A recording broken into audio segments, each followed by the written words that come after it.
Bonjour à tous, on se retrouve aujourd'hui pour une petite vidéo parfum. Alors c'est pas mon domaine de prédilection, je ne suis pas forcément la plus compétente pour en parler, j'ai pas un nez extraordinaire, je ne sais pas parler de parfum comme certains qui arrivent à vous retranscrire une odeur juste avec des mots. Ça je sais pas faire, mais néanmoins c'est un sujet qui m'intéresse et depuis quelques années j'ai fait quelques belles découvertes dans ce domaine-là et j'avais envie de vous en parler, d'autant plus que c'est des questions qui reviennent souvent. On me demande souvent ce que je porte comme parfum, ce que j'aime comme parfum, etc. Je pense que c'est, même quand on n'a pas un nez extraordinaire, même quand on n'y connaît pas grand-chose, je pense que le parfum ça reste un sujet qui intéresse pas mal de monde. Donc je vais essayer à mon petit niveau d'en parler. C'est vrai que moi j'ai une histoire un peu particulière avec le parfum, ça fait pas très longtemps que je découvre vraiment ça, puisque moi pendant des années j'ai porté le même parfum, et quand je dis des années c'est facile une bonne dizaine d'années, où j'ai vidé des flacons et des flacons du même parfum, et ce parfum c'était l'Instant Magique de chez Guerlain, que j'ai terminé, enfin j'avais un fond comme ça qui me restait d'un flacon, j'avais un petit fond comme ça, et que j'avais gardé, et voilà, je me suis résolue aussi à le terminer. C'est vrai que c'est une odeur que j'aime bien, qui me correspond plus forcément maintenant. C'est un petit côté jeune fille en fleurs qui voilà, me correspond plus forcément maintenant, mais c'est une odeur que j'aime bien. C'est un peu ce côté parfum doudou, puisque c'est un parfum qui me rappelle certains souvenirs. Alors pour vous en parler un peu, je vais prendre la description. Alors, qu'est-ce qu'ils nous disent?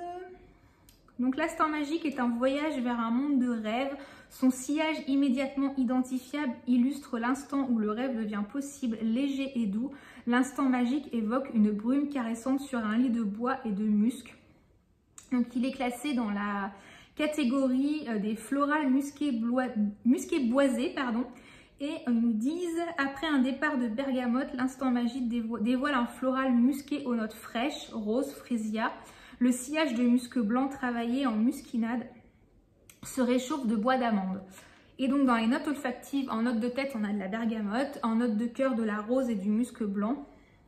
Et en note de fond, du santal, de la fève tonka, du cèdre et du bois d'amande. Donc c'est vraiment un parfum assez floral qui fait vraiment, je trouve, très jeune fille en fleurs, que j'ai beaucoup aimé porter et que voilà, je prends plaisir à sentir quand je le peux. Mais c'est vrai que je ne l'ai pas racheté, je me tâte quand même à le faire, puisque même si c'est plus vraiment ce que je porte, j'aime bien de temps en temps le porter, et c'est vrai qu'il me manque un peu. Enfin, on verra. Peut-être que je le rachèterai, mais c'est vrai que je l'ai porté pendant tellement longtemps. Et après, j'avais découvert un autre parfum, justement, parce que j'en avais un petit peu marre de ce côté jeune fille en fleurs, et j'avais découvert un autre parfum de chez Zadig & Voltaire, qui était le parfum Just Rock, qui était un parfum un petit peu épicé, piquant, comme ça. Je me souviens plus exactement des notes, et c'est un parfum qui, je pense, n'existe plus, puisque je le trouve nulle part maintenant. C'est vrai que sur Sephora et tout, il était tout le temps en indisponible, mais je crois que maintenant on le trouve même plus. Donc je pense que c'est un parfum qui a été arrêté par la marque. Donc c'est à mon plus grand regret, puisque je l'adorais, mais donc j'ai dû un peu trouver des alternatives. Et c'est vrai que j'avais commencé un petit peu comme ça à m'intéresser aux parfums de niche, parce que j'aime bien ces parfums qu'on sent pas nulle part, qu'on sent pas partout, pardon. Voilà, j'aime bien avoir un parfum qui n'est pas celui qu'on sent à tous les coins de rue. C'est vrai que le parfum de chez Zadig & Voltaire avait ce côté-là. C'était un parfum que j'avais jamais senti nulle part. Autant l'Instant Magique, qui est très reconnaissable, et je l'ai senti plein de fois sur plein de gens. Mais le parfum de chez Zadig & Voltaire avait ce côté un petit peu parfum un peu moins commun, et moi j'aimais bien ça. Et c'est vrai que j'aime bien pas avoir le parfum que tout le monde a. Ça doit être mon côté snob, je ne sais pas.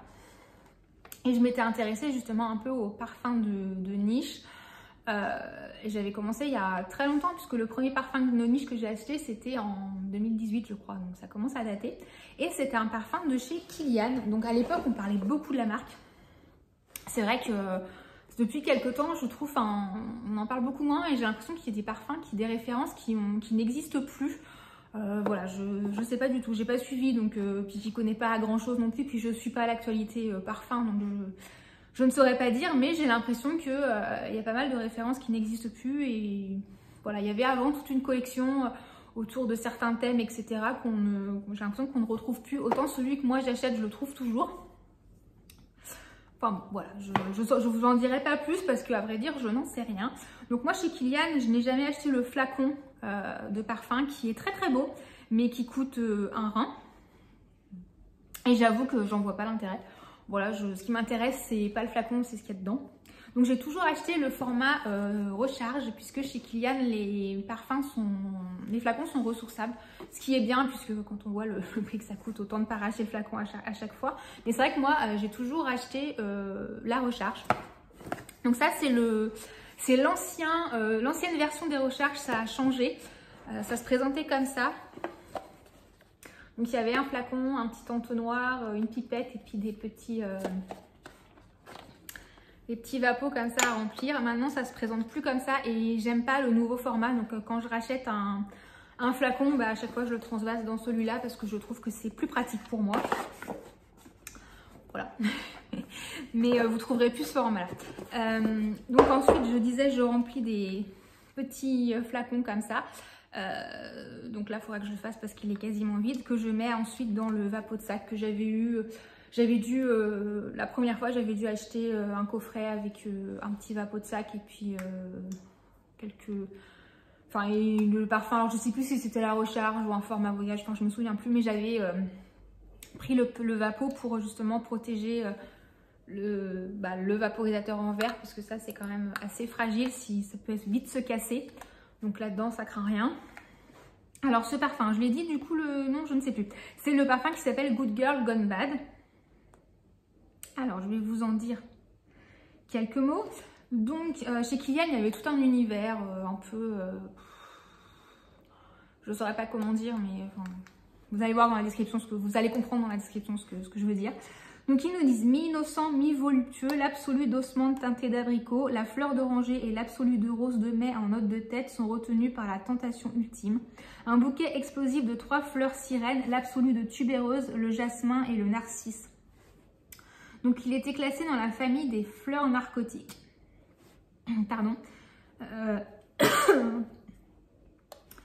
Des fleurs narcotiques, donc c'était à l'époque, je ne sais pas si ça existe encore, toutes les collections chez Kilian, je ne sais pas du tout.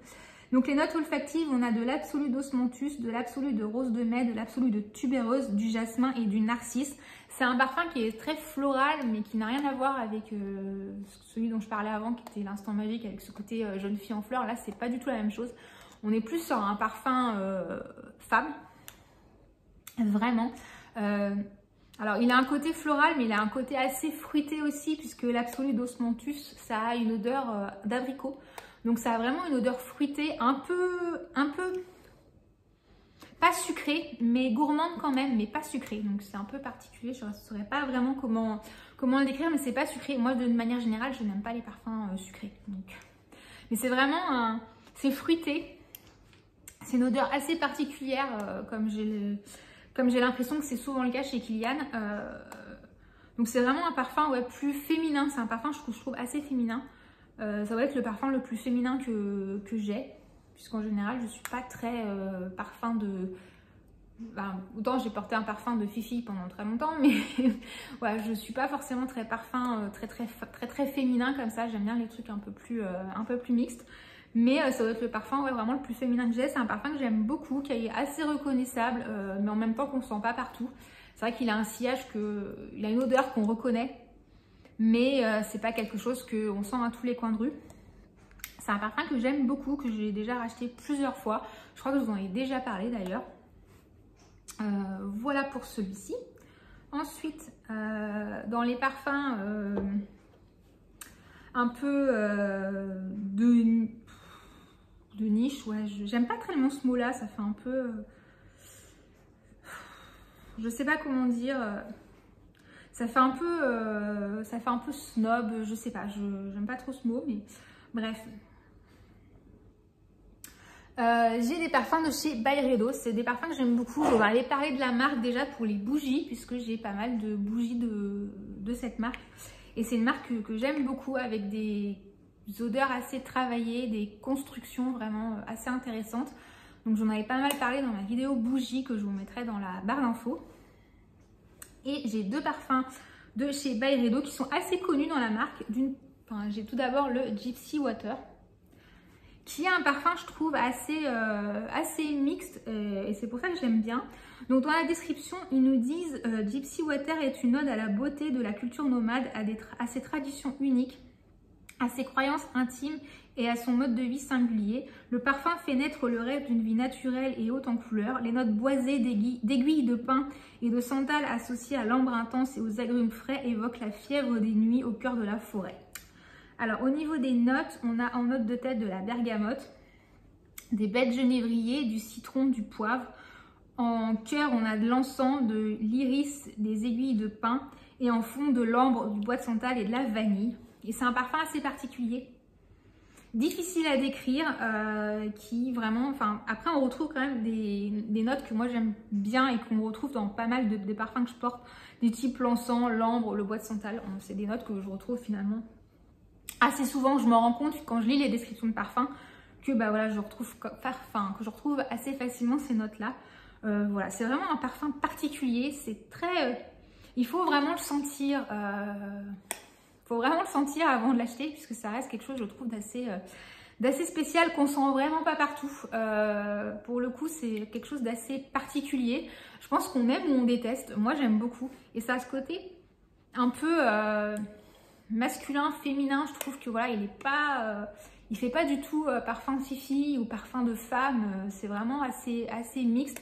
Et c'est quelque chose que j'aime bien. Et ce parfum-là, je sais pas pourquoi, mais j'aime bien. C'est typiquement, voilà, si je choisis de porter un jean avec une chemise blanche et un blazer, et ben je vais assez facilement m'orienter vers ce parfum, puisque je trouve qu'il correspond bien à ce type de tenue et à ce type de style. Donc voilà. Ensuite, le deuxième, pareil, qui est assez connu dans la marque, c'est alors je sais jamais comment ça se prononce, le Mojave Ghost, le Mojave Ghost, le Mojave Ghost. Voilà. J'ai lu en fait prononcé de plein de façons différentes, ce qui fait que je ne sais pas du coup comment ça se prononce. C'est un parfum que j'ai découvert quand j'avais acheté Gypsy Water, parce que je l'avais eu en échantillon et je l'ai senti, et en fait j'ai eu un coup de cœur immédiat pour ce parfum. Alors, ils nous disent, donc Mojave Ghost est une composition boisée inspirée par la beauté du désert de Mojave. Ouais, faudrait regarder du coup comment ça se prononce. Au milieu de cette nature sauvage et aride, rares sont les plantes qui osent s'épanouir. Légères et gracieuses, les notes d'ambrette se conjuguent à la fraîcheur de la sapotille jamaïcaine. La violette se déploie et laisse place au bois de santal. Enfin, le musc parachève un fond d'ambre et de bois de cèdre, imprégnant la peau du caractère brut de Mojave Ghost. Alors, dans les notes, on a en note de tête de l'ambrette et du nesberry. Ça, par contre, je ne sais pas ce que c'est. En cœur, on a du magnolia, du bois de santal, de la violette. Et en fond, du bois de cèdre, du musc et du vétiver. Voilà. Je pense que quand je regarde ça, je me dis que j'ai quand même un intérêt particulier pour les parfums un peu boisés. Pareil, comme Gypsy Water, c'est quelque chose d'assez particulier. Vraiment, c'est difficile à décrire. Il faut vraiment aller les sentir. Mais c'est un parfum que, voilà, je sais pas, je l'ai senti, j'ai eu vraiment un coup de cœur. Je crois que je le préfère même à Gypsy Water. Mais voilà, il a un côté, je trouve qu'il est pareil, je trouve un peu plus féminin que l'autre. Je sais pas, c'est peut-être dû au magnolia. C'est peut-être un peu plus féminin, mais c'est pareil, c'est pas non plus dans l'ultra. Ça reste quand même assez neutre. Voilà, c'est un gros coup de cœur également. Ensuite, un parfum aussi assez connu finalement, qu'on voit pas mal, c'est un parfum de chez Diptyque, c'est l'Eau Duel, que moi j'ai en format eau de parfum. C'est un parfum qui ressemble assez à la bougie vanille dont je vous avais parlé dans ma vidéo bougie. Où on va être sur une vanille absolument pas sucrée. Donc encore une fois, moi j'aime pas les odeurs sucrées et encore moins la vanille sucrée. C'est quelque chose avec lequel j'ai beaucoup de mal, et il y a beaucoup de parfums, je dirais commerciaux. Encore une fois, j'aime pas trop ces... Je sais pas pourquoi, mais j'aime pas trop ces catégories comme ça, mais qui sont à base de vanille sucrée. Il y en a énormément. Et moi, c'est un truc qui me file la migraine. Donc c'est vrai que c'est pas quelque chose que j'aime. Moi j'aime la vanille quand elle est, je l'avais dit dans ma vidéo bougie justement, j'aime la vanille quand elle est tout sauf sucrée. Et là c'est vraiment le cas, on est sur une vanille épicée, un peu fumée, boisée, enfin voilà, mais absolument pas sucrée. Donc qu'est-ce qu'ils nous disent? Alors, une ode au voyage et à la vanille sur la route des épices. La vanille au cœur d'eau duel se charge de saveurs nouvelles, les accents lumineux et addictifs du calamus, les nuances sombres et fumées du cypriol. Traversant le temps et les frontières, la vanille bourbon de Madagascar se révèle ici entre ombre et lumière. Et au niveau des notes, on a de la vanille, du poivre rose, du cypriol et de l'encens. Donc c'est vraiment ça, c'est pareil. Je pense qu'il faut le sentir parce que c'est assez particulier. Parce que c'est une vanille je trouve qu'on retrouve assez peu dans les parfums classiques où on a souvent des vanilles sucrées, gourmandes. Là, c'est vraiment c'est boisé, fumé. Cette note d'encens, c'est vraiment une vanille assez brute, assez... voilà, pas du tout dans le côté gourmand, sucré. C'est pas du tout rond. C'est assez brut, je trouve. C'est un parfum que j'aime beaucoup. Donc moi, je l'ai dans la version eau de parfum. Il existe dans la version eau de toilette. Moi, c'est vrai que j'ai privilégié l'eau de parfum puisqu'en général, ça a une meilleure tenue. D'autant que je trouve que sur moi, les parfums ne tiennent pas forcément super bien. J'ai été déçue par pas mal de parfums. Mais je crois que l'eau de toilette sent pas exactement la même chose. Il y a une petite différence. Après, je sais pas, je ne l'ai pas senti. Voilà pour celui-ci. Ensuite, toujours dans la vanille, un parfum dont je vous ai déjà parlé aussi en vidéo, puisque je l'ai découvert cette année et ça a été un gros coup de cœur. C'est le Vanilla Vibes de chez Juliette à The Gun. Pareil, c'est une vanille, mais pas du tout sucrée. C'est une vanille avec une pointe de sel.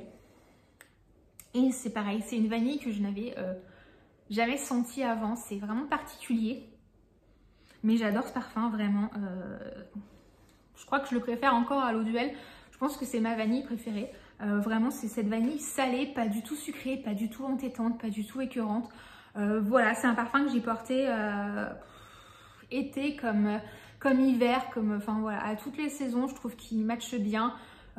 Pareil, c'est un parfum du coup qui n'est pas fifi, pas trop féminin. Enfin, encore une fois, un truc assez neutre. Donc, qu'est-ce qu'ils nous disent? La fusion de deux opposés, la vanille naturelle et la fleur de sel qui transporte la vanille dans une dimension minérale. Loin d'être écrasante, la vanille devient soudainement plus atmosphérique, plus élégante, l'expression d'une féminité sensuelle, puissante et libre. Ouais, voilà, du coup, je suis pas d'accord. Je trouve pas que c'est un côté...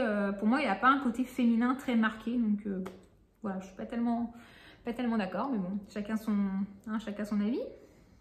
Donc au niveau des notes, on a de la fleur de sel, de l'absolu d'orchidée, de l'absolu de vanille naturelle, de la fève tonka, de l'absolu de benjoin, du bois de santal, du musc blanc. Voilà, on retrouve à peu près toujours les mêmes notes. Voilà, très très belle découverte. Il existe chez Sephora en format voyage. Moi je l'avais acheté comme ça pour l'essayer. Je trouve que c'est pas mal parce que ça laisse quand même le temps de bien essayer. C'est vrai qu'un parfum, il peut évoluer sur la peau d'une manière un peu différente et c'est vrai qu'un tout petit échantillon, des fois, ça ne suffit pas à vraiment se faire une idée de comment le parfum évolue, comment on le supporte aussi, parce que moi, il y a des parfums que j'aime bien et au bout d'un moment, en fait, je peux plus, ça m'insupporte. Donc, ça permet vraiment de se faire une idée. Après, je trouve que les flacons sont très jolis. C'est le seul parfum de la marque que j'ai, je ne connais pas trop le reste. C'est une marque que je connaissais pas avant non plus, que j'ai découvert vraiment avec ce parfum là qu'on trouve chez Sephora.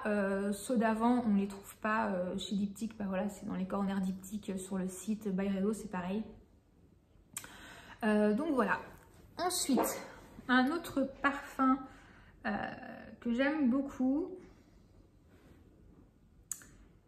Ah zut, j'ai perdu la page.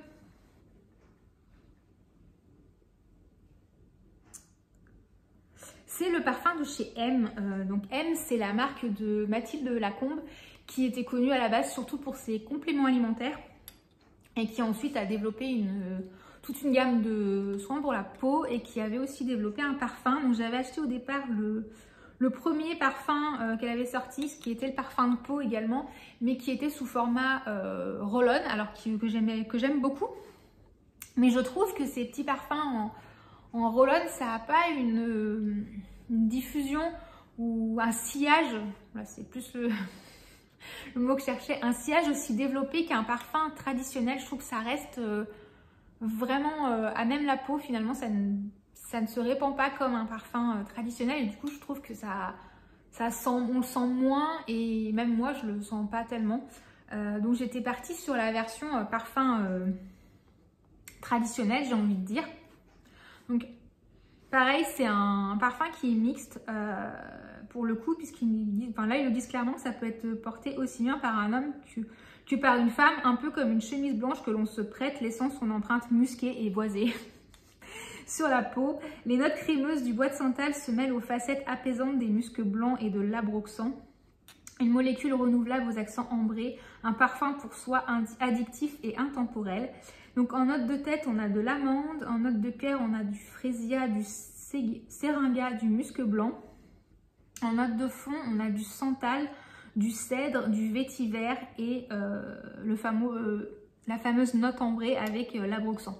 C'est un parfum qui est vraiment particulier. Je pense qu'il faut le sentir. Mais ouais, c'est assez léger. C'est un parfum que j'avais eu un vrai coup de cœur pour la version roll-on, mais que je trouvais du coup qu'il ne diffusait pas assez.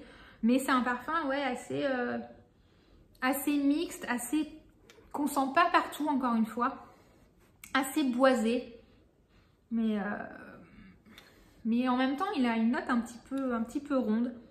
Vraiment, c'est une belle découverte ce petit parfum.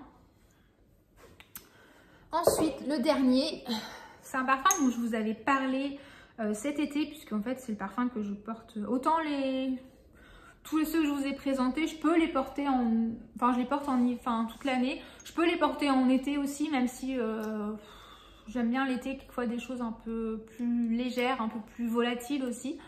Mais c'est des parfums que je peux porter été comme hiver. Autant le suivant, c'est vraiment le parfum pour l'été. C'est l'Escale à Portofino de chez Dior. Donc pour le coup, ça doit être une eau de toilette. Oui, c'est une eau de toilette. Voilà, donc que j'ai utilisé tout l'été. Donc je vous ai déjà parlé dans mes vidéos résumées du mois. Alors je sais plus. Pareil comme le parfum Juliette as the Gun, c'est quelque chose dont je vous avais parlé en résumé. Je vous remettrai la playlist en barre d'infos. Alors, ce parfum-là, c'est quelque chose d'assez commun pour le coup, mais c'est quelque chose que j'aime beaucoup pour l'été. Alors, qu'est-ce qu'ils nous disent? Véritable voyage méditerranéen, ce parfum est composé d'essences précieuses, essences de bergamote de Calabre, de cédra d'Italie, de petits grains de Sicile, d'amandes amères, de fleurs d'oranger et de cyprès de Méditerranée. Pour cette eau de toilette, le parfumeur du coup a imaginé une fragrance fraîche à la structure plus charpentée qu'une Cologne. Le tout dessine une fraîcheur vive, éclatante et douce face à laquelle la typique note d'amande pose un doux sillage qui s'inscrit dans le temps. Donc qu'est-ce qu'ils nous disent? Donc dans les notes, on a du cédra, de l'amande amère et de la fleur d'oranger. Alors pour le coup, on sent essentiellement le cédra. C'est vraiment citronné. Vraiment, on sent l'amande, moi je la sens pas, c'est vraiment le côté citronné qui fait que c'est ultra frais, ultra agréable. Il n'a pas une tenue exceptionnelle, en même temps c'est une eau de toilette, donc la tenue est forcément moins bonne. Et c'est vrai qu'il n'a pas une tenue exceptionnelle, mais j'aime bien ces parfums plus légers quand il fait chaud, je trouve ça plus agréable, c'est moins lourd que certains parfums. Après, c'est pas désagréable de se reparfumer avec en journée, puisque ça a cet effet frais, donc c'est plutôt agréable. Voilà, c'est vraiment mon parfum de l'été par définition. Je me cherche mes mots. Donc voilà pour cette collection, et en fait il y a un énorme absent à cette collection. C'est un parfum à la fleur d'oranger. Alors il y a certains parfums qui ont soi-disant, d'après les descriptions, des notes de fleur d'oranger, mais que moi je n'ai pas trouvé. Par exemple dans l'Escale à Portofino, on nous parle de fleur d'oranger, moi je la sens pas, je sens vraiment le citron. Dans le parfum Kilian, le Good Girl Gone Bad, on nous parle de fleur d'oranger, mais moi en fait l'osmanthus et cette note abricotée, enfin on sent que ça, moi la fleur d'oranger je la sens absolument pas. Et c'est vrai qu'il me manque un parfum à la fleur d'oranger, mais je n'ai pas trouvé le Graal. Clairement j'en ai essayé plusieurs, j'ai été à chaque fois déçue, soit parce que la note de fleur d'oranger n'était pas la note prédominante, soit parce que la tenue était déplorable. Donc c'est vrai que je n'ai pas trouvé encore le parfum à la fleur d'oranger qui me plaît.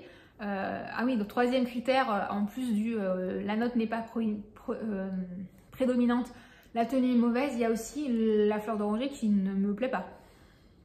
Puisqu'il y a plusieurs variations de la fleur d'oranger, il y a des choses qui sont plus vertes, des choses qui sont plus rondes, des choses qui vont être limite un peu sucrées, enfin voilà, donc il y a ce critère là aussi.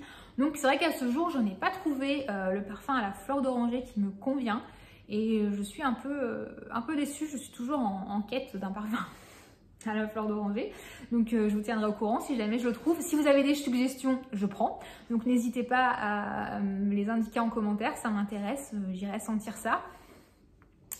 En attendant, eh ben, je vous attends en commentaire. En attendant, je vous attends.